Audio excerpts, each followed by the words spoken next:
Good morning guys! Welcome back ulit dito sa ating YouTube account. Ayan, so ipapakita ko na sa inyo yung ating for release na unit. Top of the line, Smiley Edition na 4-wheel drive, dual power slide, automatic transmission. Kulay niya, two-tone, black and aquamarine blue.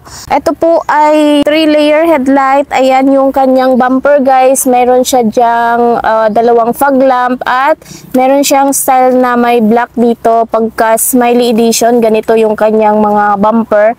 Yan, naka-LTO registered na siya under sa pangalan ni buyer. Ka-fully tinted na yung kanyang mga salamin. At nagpa-additional siya dito ng side mirror cover with signal light. Pero hindi siya chrome black. Ayan, para magterno dito sa kanyang taas. Yan, naka-rain visor na siya. At yun yung kanyang antenna. Yung all handle dito ay naka-black na. At chrome na din yung kanyang handle. Yan, nagpalagay din siya dito ng window trim na chrome. Yan, so dito naman sa kanyang loob, ayan, so dito nakapadding na ng black. Power windows ang unit na to guys at naka-aircon na. Ayan, so ang dashboard natin ay naka-convert na into left-hand drive. Ayan, so nagpalagay siya dito ng 9 inches na Android stereo with reverse camera. Ayan, meron na siyang dashcam. At dito sa taas, ayan, meron siya ditong sun visor with salamin na. Ayan. Tapos, meron ditong lagayan ng eyeglasses sa taas. Naka-new ceiling. Ang ganda ng kanyang upholstery. VIP. So, ito po ay automatic transmission. Ito niya po i-operate yung kanyang aircon. So, naka-new matting na siya. Ang makina pala nito ay K6A engine, 3-cylinder, 660cc.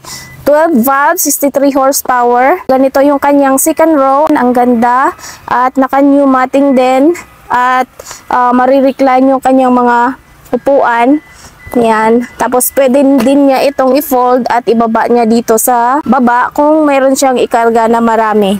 Captain seat po lahat ng kanyang mga upuan. Mayroong headrest and armrest. Ito po ay dual power slide.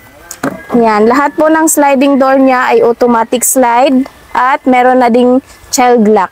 Naka-mag-wheels na siya dito ng 165 by 60 rim 14. Ito yung kanyang taillight, clear. Dahil Smiley Edition siya. Meron siyang design dyan. Smiley lang yung merong ganito. Tapos dito, ayan, nagpa-additional siya ng dalawang extra seat. At storage na din siya. Ayan, naka-new matting, new battery, new ceiling.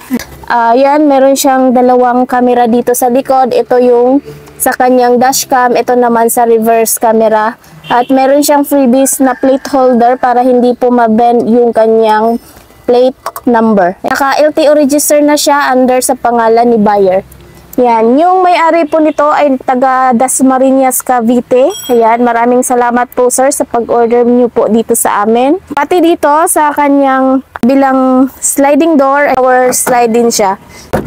So dito naman sa driver side, ayan, so dito po yung pindutan ng mga power windows niya. Ayan, naka-padding na dito na black. Tapos dito yung pindutan ng kanyang mga power slide. Yan, kung gusto niya i-open, yan, pindutin nyo lang ito at mag-automatic open na yan. Tapos, dito din sa kabila, ayan. Ayan. Tapos, kung gusto niya i-close, yan, pindutin nyo lang din ito. Ayan, mag-automatic close na yan. Pati dito. Ayan, pati dito. Ayan. So, napaka-high-tech na ng unit na to guys. At ang ganda pa ng kulay. Meron siya ditong neck pillow. Ito, nagpalagay din siya ng temperature gauge. Sa mga basic setup ng ganitong unit, Smiley 4x4 double slide. Ito po ay 320,000 pesos. Basic setup. Ayan. So, sa ganitong setup, siya ng 346,000 pesos. Ayan. So, sa mga gusto pong mag-inquire ng mga ganitong unit, i-message nyo lang po kami sa aming FB page, JN Auto Parts, or call Miss Jane 0938-566-4667. Maraming salamat po. Amping Kanunay!